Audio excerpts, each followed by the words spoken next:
जय गंगे मैया की। दूसरे T20 में मैं आपका स्वागत करता हूं। मेरे चेहरे की खुशी ये बता रही है कि आज मैं कितना खुश हूं। फैंस ने जो टिकट लेने में जो पैसे खर्च किए होंगे स्टेडियम में जाने के लिए, उनके वसूल हो गए। जो मजा खड़ा किया है इंडियन प्लेयर्स ने, भाई छक्के छुड़ा दिए छक्के। आज बात इस लेवल की नहीं हुई, यहाँ की हुई है। अगर T20 खेलना है तो यहाँ ट्रॉफी भूल जाओ। T20 में ऐसा इशारा आ गया है न्यूजीलैंड के लिए। तो शुरू से बात कर लेता हूं मैं, क्या कुछ हुआ। पहले टॉस होता है और इंडिया के पक्ष में जाता है, तो इंडिया फैसला करती है बॉलिंग फर्स्ट का। डीवन कॉनवे के साथ इस बार टिम सेफर्ट क्रीज पर दिखे। पहले टिम रॉबिन्सन थे, अब की बार टिम सेफर्ट को मौका दिया गया। डीवन कॉनवे कुछ खास कर नहीं पाए टीम के लिए, ना तो ओडीआई में ही ना ही T20 में। उनकी लुटिया मच गई है समझो। इस बार पहले T20 में अर्शदीप सिंह ने स्विंग बॉलिंग करा के उनका भारी किनारा बैट से लगा था और पीछे संजू सैमसन ने उनका कैच पकड़ लिया था। अब की बार न्यूजीलैंड वाले सोच के आए थे कि भाई ऐसी धुआंधार पारी खेलनी है कि छक्के छुड़ा देने इंडियन की टीम के। गौतम गंभीर को मतलब गंभीर कर देना है ये सोचने पर कि किस टीम से भिड़ गया आज तुम। पहला ओवर हमेशा की तरह कराने आते हैं भाई अर्शदीप सिंह। ये 2022 के बाद पहली बार ऐसा हो रहा है कि इंडिया को पहले ओवर में इतने रन पड़ गए हों। एक ओवर में 18 रन, शुरुआती ओवर में, पहले ओवर में 18 रन। तो बैटर्स हैं वो ऐसा सोचते हैं कि एक दो बॉल्स पहले निकाल लें, खेल लें, थोड़े से पक्के हो जाएं, उसके बाद इनके पैर उखाड़ेंगे। भाई पहली बॉल से धुआं उड़ाया। 18 रन सारे डीवन कॉनवे के नाम। अर्शदीप सिंह को पेल गया। अर्शदीप सिंह से सवाल पूछा डीवन कॉनवे ने, पिछली बार तूने मुझे पेला, इस बार बेटा तेरा नंबर है। अर्शदीप सिंह को बहुत निराशा उनके चेहरे पर दिखी कि यार पहले ओवर इतना गंदा चला गया, 18 रन आ गए। फिर दूसरे ओवर में हार्दिक पांड्या को बॉल थमाई गई। हार्दिक पांड्या 7 रन ही खर्च करते हैं इस ओवर में, कोई कुछ खास नहीं होता। हार्दिक पांड्या के बाद जो है हर्षित राणा को बॉल थमाई गई तीसरे ओवर के लिए, और हर्षित राणा भाई बुमराह की जगह लेते जा रहे हैं धीरे धीरे, और बहुत अच्छी अपनी बॉलिंग करते जा रहे हैं। उन्होंने एक ऐसी स्लोअर बॉल डाली कि भाई कहाँ गए कीवी। ऐसी स्लोअर बॉल डाली 115 की स्पीड से, डीवन कॉनवे आउट। पीछे हार्दिक ने उसका कैच पकड़ लिया। सूर्या की कप्तानी देखिए, हर्षित के बाद ही नेक्स्ट ओवर में वो वरुण को ले आते हैं। मिथुन चक्रवर्ती के भाई द वरुण चक्रवर्ती शो चालू हो गया, और महेश दूसरी बॉल पे वरुण ने विकेट निकाल लिया टिम सेफर्ट का। लेकिन भाई कीवियों के इरादे में बता रहा हूँ बहुत मजबूत थे। इसके बाद जो भी बॉलर आया इंडिया की तरफ से, रचिन रविंद्र ने धोया उसे, बहुत अच्छी तरह धोया। चौका छक्का। सचिन रविंद्र का साथ निभाने के लिए आ गए ग्लेन फिलिप्स ने बहुत अच्छा साथ निभाया उनका। दोनों अच्छी पार्टनरशिप चल रही थी धीरे धीरे। कुछ समय बाद ग्लेन फिलिप्स का विकेट आ जाता है। वो आता है कुलदीप यादव की बॉलिंग में। ग्लेन फिलिप्स समझ नहीं पाता गुगली को, और वो फील्डर के हाथों बॉल थमा बैठता है। फिर उसके बाद वो थोड़े ढीले पड़ते हैं। जो 13-14 की इकोनॉमी आ रही थी वो फिर सीधे 9-10 पे आ गई सीधे। फिर रचिन रविंद्र का साथ निभाने के लिए आ जाता है डेरियल मिचेल द टकलू बॉय, द सस्ता जॉनी सिंस। रचिन रविंद्र और डेरियल मिचेल खींचते जा रहे हैं पारी को, उड़ा रहे हैं। स्ट्राइक रेट दोनों का 200 के करीब आ रहा है खींचने पारी को। रचिन रविंद्र, ये लगा लो कि रचिन रविंद्र 200 प्लस के स्ट्राइक रेट के साथ आउट हो जाते हैं। वो 44-45 रन बनाते हैं और इसी के साथ वो आउट हो जाते हैं। उनके विकेट लेने का सौभाग्य भी पड़ता है किसको? कुलदीप यादव को। अक्षर पटेल जो इंजरी के चलते बाहर थे, इस बार कुलदीप यादव को मौका मिला था और उन्होंने बहुत अच्छी तरह बनाया उसे। अक्षर पटेल की कमी महसूस होने ही नहीं दी। यहां तक भाई देखते देखते 175 का टारगेट अचीव कर जाते हैं कीवी। 16-17 ओवर में 170-175 का टारगेट वो पार कर जाते हैं। शुरुआत में ऐसा लग रहा था कि वो 220-230 रन बना सकते हैं। अब ऐसा लग रहा था कि उनकी पारी 200 के करीब सिमट के रह जाएगी। इसके बाद आते हैं भाई मिचेल सेंटनर का साथ निभाने आ जाते हैं फिर मार्क चैपमैन। दोनों अच्छी तरह खेल रहे थे। फिर मार्क चैपमैन का विकेट भी चला जाता है। कुछ हार्दिक पांड्या उनकी पारी को समाप्त करते हैं। इस शुरुआत 7-8 ओवर तक इतने पैर उखाड़ दिए कीवियों ने कि सूर्य कुमार यादव को सोचना पड़ गया कि यार अब कौन सा बॉलर भेजूं, अब कौन सा भेजूं। डिसीजन जो लेने की जो कैपेबिलिटी है ना, वो पीक पर आ गई। 7 बॉलर्स थे इंडिया के पास, बॉलिंग कर सकते थे। सीधे 7 प्लेयर से बॉलिंग करा दी भाई सूर्य कुमार यादव ने। अभिषेक को बॉल थमाई गई, उनने भाई 12 रन दिए एक ओवर में। फिर शिवम को बॉल थमाई गई, शिवम ने भाई विकेट निकाल के दिया। इन प्लेयर्स को इसीलिए लाता है बीच बीच में कि जो पार्टनरशिप तोड़ने के लिए जो बनी हुई है बहुत तगड़ी, क्या पता जो बाकी प्लेयर्स ना कर पा रहे हों, अंदाजे से इन प्लेयर्स के हाथ लग जाए वो चीज, और ऐसा हो गया। डेरियल मिचेल का विकेट निकाला शिवम दुबे ने। शिवम ने कहा तेरी जगह नॉटी अमेरिका में है, यहाँ नहीं है इंडिया में, चल अपना काम देख। ना जाने कितने प्रोफेशन बदलता रहता है साला। जब चैपमैन आउट हुए, मुझे ऐसा लग रहा था कि मैट हेनरी या शोधी को मौका मिल सकता है उनका साथ निभाने के लिए। मुझे इससे पहले कभी नहीं पता था कि जैकरी फॉल्स भी इतनी अच्छी खासी बैटिंग कर सकता है। दूसरा हर्षित राणा समझो जैकरी फॉल्स को, इतनी अच्छी बॉलिंग, इतनी अच्छी बैटिंग की उन्होंने। मिचेल सेंटनर चुनते हैं जैकरी फॉल्स को साथ निभाने के लिए। जैकरी फॉल्स आते हैं, एक चौका एक छक्का मारते हैं। 19 ओवर में 97 रन हो चुके थे 19वें ओवर में, और लास्ट ओवर दिया जाता है अर्शदीप सिंह को। और अर्शदीप सिंह इस बार महंगे साबित हो गए कि ये पहले सोच के आए थे क्योंकि इनको ऐसा मौका ही नहीं देना कि ये विकेट ले भी सकते हैं। अर्शदीप सिंह को विकेट नहीं मिला, उन्होंने 53 रन खर्च किए 4 ओवर में। न्यूजीलैंड का स्कोर था जो 20वें ओवर तक वो 208 का हो गया था। अब 208 अपने आप में बहुत अच्छा खासा नंबर है। मुझे लग रहा था कि इंडिया यहां तक पहुंचने के लिए बहुत जिद्दोजहद करेगी, 1-2 रन से मैच कटेगा ये लास्ट में जाते जाते।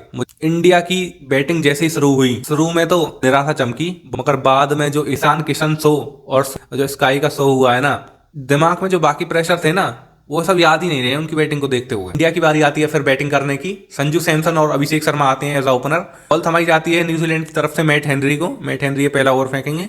2-3 बॉल में वो संजू को समझ नहीं पाते कि क्या हो रहा है, क्या कुछ नहीं हो रहा। चौथे बॉल पर छक्का जड़ देते हैं। ऐसी बॉल फेंकते हैं 5 वाली मैट हेनरी कि सीधा संजू सैमसन आउट। संजू सैमसन सचिन रविंद्र को अपना कैच थमा बैठते हैं और वो चलता बनते हैं। पहले ओवर में विकेट मिल गया मैट हेनरी को। अब प्रेशर बढ़ गया इंडिया पे, सबकी दिलों की धड़कन भाई तेज होने लगी। अब क्या होगा, अब कौन सा कोई साथ निभा पाएगा। जैसे ही संजू आउट हुए उनकी जगह पे आ गए ईशान किशन, तीसरे नंबर पे पोजीशन पे।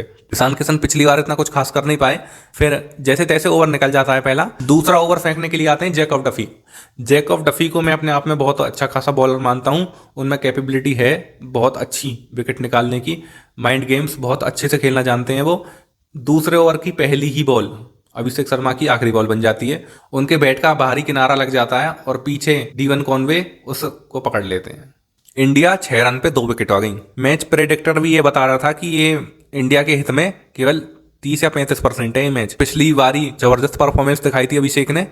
फिर सूर्य आ जाते हैं चौथे नंबर पे बैटिंग करने के लिए। सूर्य और ईशान जो है बड़े शॉट्स खेल रहे थे और सूर्य उनका साथ निभा रहे थे। धीरे धीरे अच्छी पार्टनरशिप बनने लगी। पहली बॉल से धुआं उड़ाने लगे ईशान किशन आज दूसरे अभिषेक शर्मा बन गए।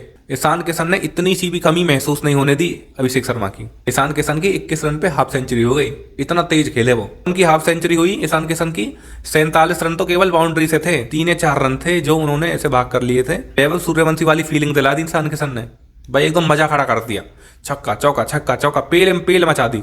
जो सबका ध्यान नहीं था ना मैच पे, ये लगा लो वो टॉयलेट भी नहीं करने जा रहा था, आंखें फाड़ के देख रहे थे ईशान किशन की ओर। और न्यूजीलैंड के बॉलर्स हालत खराब हो गई उनकी। न्यूजीलैंड की तरफ से मैच कब बिगड़ा, जब बॉल थमाई गई जैकरी फॉल्स को। मैं ये सोच रहा था कि पहला ओवर अर्शदीप सिंह का बहुत महंगा पड़ गया, 18 रन उन्होंने पड़वा दिए पहले ओवर में। लेकिन मुझे नहीं पता था कि इससे भी बहुत गंदी हालत होने वाली है जैकरी फॉल्स की। जो जैकरी फॉल्स एक खतरा बना हुआ था बाकी प्लेयर्स के लिए ओडीआई में, किसी को रन नहीं बनाने दे रहा, किसी को पार्टनरशिप जमने नहीं दे रहा, बहुत परेशान कर रहा है अपनी बॉल से। उसके एक ओवर में 24 रन मारे, बहुत गंदा वाला तोड़ा उसे। फिर कैप्टन के ऊपर ये इतना प्रेशर बढ़ गया, सेंटनर के ऊपर। जैकरी फॉल्स तो बहुत अच्छा फास्ट बॉलर है। अब फिर इसकी जगह में बॉल किसे थमाऊं। मिचेल सेंटनर ने भी कॉपी कर दिया सूर्य कुमार यादव को। सूर्य कुमार यादव ने चौथे ओवर में ही स्पिनर ला दिए, वैसे ही सेंटनर खुद आ गए चौथे 5 ओवर में बॉल थ्रो करवाने। लेकिन जो कारनामा वरुण ने कर दिखाया था वो सेंटनर नहीं कर पाते, सेंटनर पिट जाते हैं। देखते ही देखते हवा से बातें करने लगा ईशान किशन। सूर्य कुमार यादव के जब 11 रन थे ना, जब तो उनकी हाफ सेंचुरी हो गई थी। जब ईशान किशन खेल रहे थे ना तो रन रेट पता कितना आ रहा, 14। सबकी आंखें थम गई ये देखने के लिए अब क्या होगा आगे, अब क्या होगा। न्यूजीलैंड में दहशत का माहौल बन गया। मिचेल सेंटनर का जो बीपी है ना वो रिकॉर्ड तोड़ हो गया। ऐसे ऐसे करके 32 बॉल में भाई 76 रन मार दिए ईशान किशन ने। 11 चौका और 4 छक्के मारे। 68 रन जो है बाउंड्री से आए। और स्ट्राइक रेट कितने का, 232 240 का स्ट्राइक रेट आ रहा उनका। उनकी जो 32वीं बॉल थी वो उनकी आखिरी बॉल बन गई और वो एक बड़ा शॉट खेलने के चक्कर में कैच थमा बैठते हैं। जो इंडियन ओरिजिन के सोदी हैं वो आते हैं, वो ऐसी बॉल डालते हैं और उसे ईशान किशन समझ नहीं पाते और सीधे बल्ला जोर से घुमाते हैं और कैच चला जाता है मैट हेनरी के पास। ईशान किशन जब आउट हुए ना तो इंडिया को उस हालातों में छोड़ के गए थे कि भाई मैंने तो कर दिया जो करना था। इंडिया का जो इतना बड़ा प्रेशर था ना जब 2 बॉलर आउट होने का, उससे काफी हद तक बाहर निकाल दिया इंडिया को। तो बच्चों का खेल रह गया, बाकी देख लेना, मैं चलता हूँ अपना, मेरा काम खत्म। गौतम गंभीर ने दोबारा इस बार बैटिंग पोजीशन में चेंज किया। 5 नंबर पे हार्दिक पांड्या को ना भेज के शिवम दुबे को भेजा। इस बार उनका एक्सपेरिमेंट ये सही साबित हुआ। फिर सूर्य कुमार यादव भी चल गए, जो सिंगल डबल का 100 120 का स्ट्राइक रेट उनका आ रहा था, वो भी वो हवा से बातें करने लगे और शिवम दुबे उनका साथ निभाते गए धीरे धीरे। और भाई सूर्या ने देखते ही देखते ये समझो कि कॉपी एंड पेस्ट कर दिया ईशान किशन को, वो भी धुआंधार पारी खेलने लगे, उड़ा रहे हैं उड़ा रहे हैं उड़ा रहे हैं। मिचेल सेंटर परेशान हो गए कि अब किसको बॉल थमाई जाए, जैकरी फॉल्स को एक बार और कोशिश करने देते हैं। सूर्या ने उसको रनों की कमी महसूस नहीं होने दी, इतने रन बरसाए ना उस पे, इतने रन बरसाए कि बस आंखें चुंधी आ गई जैकरी फॉल्स की, ऐसे देख रहा था बॉल को जाते हुए। मुझे ऐसा लग रहा था बहुत ज्यादा रन आ गए, 24 रन जो पहले ओवर में आए थे उनके, जैकरी फॉल्स के दूसरे ओवर में 25 रन मार दिए सूर्या भाई ने। 12 बॉल में 49 रन, हाफ सेंचुरी हो गई ये समझो 2 ओवर में। शिवम दुबे, हार्दिक पांड्या भाई साथ निभाते गए। जो 14 के रन रेट से इंडिया जो बैटिंग कर रही थी, जो रन रेट शुरू में 11 का 11.5 का था, अब भाई महज 7 7.5 का बन के रह गया था। 8वें ओवर में ही इंडिया ने 100 का टारगेट पार कर लिया और 10 ओवर में भाई 130 प्लस चले गए इंडिया वाले। अब ये समझो कि शुरू के 10 ओवर में 133 हैं, अगर न्यूजीलैंड वाले इस बार 250 बनाते, वो 250 का टारगेट जो पार होता, इस हिसाब से पार होता, क्योंकि सूर्या लास्ट तक भी नॉट आउट हैं। ईशान किशन की जो हाफ सेंचुरी 21 बॉल में आई थी, सूर्या ने उनको कॉपी एंड पेस्ट कर दिया, उनकी हाफ सेंचुरी 23 बॉल में बन गई। धीरे धीरे वो यहाँ रुके नहीं, सीधे बाउंड्री से ही बात करने लगे, रन बनाना उन्होंने छोड़ दिया। ये उम्मीद भी चली गई इसी के साथ न्यूजीलैंड की कि वो वापसी भी कर सकते हैं। वापसी करें क्या यार, 50-60 रन तो कुल बचे हैं और बॉल भी इतनी है, 6 का रन रेट आ गया एक टाइम पे। शिवम दुबे को भी ऐसा मन में खलबली सी हुई, यार ये मार रहे हैं तो मैं भी मारूंगा। शिवम दुबे ने भी उड़ाया खींच खींच के, धुम धुम धुम, बैट और बॉल से ढोलक बजा दी न्यूजीलैंड की, बहुत गंदा वाला पेला। शिवम दुबे, ईशान किशन और सूर्य कुमार यादव जो भी प्लेयर्स खेल रहे हैं, सब 200 प्लस के स्ट्राइक रेट से खेल रहे हैं। शिवम दुबे ने भी भाई 35-36 रन बना दिए। यह 16वें ओवर के दूसरी बॉल में मैच खत्म हो गया। इतनी बॉल फ्री में दे दी न्यूजीलैंड वालों को, जाओ अचार डाल लेना, अगले T20 में लेके आना इन बॉलों को जब देखेंगे। भाई शर्म के मारे मुंह भी नहीं छुपाए भाई, न्यूजीलैंड वाले इतने गंदे पेल के गया है, मैं क्या कहूँगा। अब जो न्यूजीलैंड के फैन आए थे ना मैच देखने के लिए, वो भी अपनी जर्सी बदलने लगे। चलो तो भाई 30-20 में क्या होगा वो देखा जाएगा। फिलहाल जो रायपुर के स्टेडियम में हुआ है वो हमेशा के लिए याद रखा जाएगा। 208 का रन चेज मात्र 15 ओवर 2 बॉल्स में।